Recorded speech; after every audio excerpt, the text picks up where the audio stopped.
Hey everybody, welcome back to another episode of Coffee with Court, where today we are going to be talking about glossy and matte cover options when it comes to printing your paperback. If you're new to publishing, you're probably like, what is she talking about? So let's get down to it.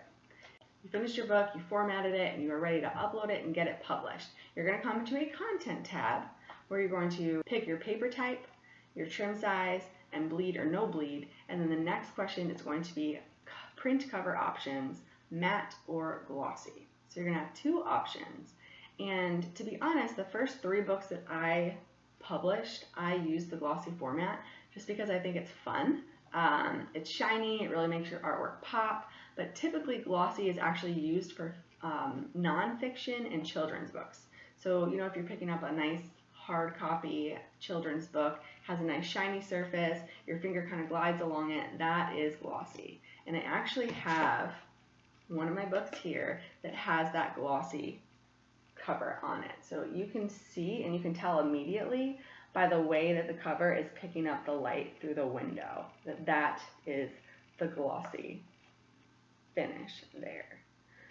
So it's nice and it's shiny and it like makes your colors pop. Now for the front, one thing to keep in mind, it does actually make black covers darker. So when I originally had published the first cover option for Behind the Strings, it was incredibly dark, and the actual like person in the photo was almost unrecognizable for that reason. So this too, you can kind of tell the black really does fade the people in the background, and then your title sticks out a little bit. But this one would make it a little bit harder to take photos of if you're doing a lot of promo and stuff like that, so just to keep in mind. But that is your glossy right there. And then the other option is matte, which I actually didn't do until I printed Slow Dancing on Main Street. I had just, my first cover was glossy, I went second cover, third cover glossy, and then I ended up just trying matte for Slow Dancing on Main Street, and I loved it. And this is typically what people use for fiction books because it just gives it a more polished look. So this here is Slow Dancing on Main Street, and you can just tell the difference. So that this doesn't pick up any light on it. Everything is really bold. And one of the things too that I really liked about the matte covers was this one here. You can kind of see some wear and tear if you look closely. I don't know if you guys will be able to see it, but there's like little digs and little lines, and they just stand out a little bit more than they do on the matte paperbacks. So when I ended up redoing all of my covers, I actually redid them all in matte to give it just a little bit more of a polished look. And then both of these covers are pretty light. So I'm going to show you the old Behind the Strings cover because it does have a little deeper color, but still comes out a lot brighter than that glossy look. I think it's really more of like your preference. Obviously, like I said, a lot more fiction books are printed in the matte, and more nonfiction and children's books have the gloss. But I think it really would depend on like, what does your cover art look like? You know, what kind of look are you going for? What kind of feel are you going for? There's not really a right or wrong.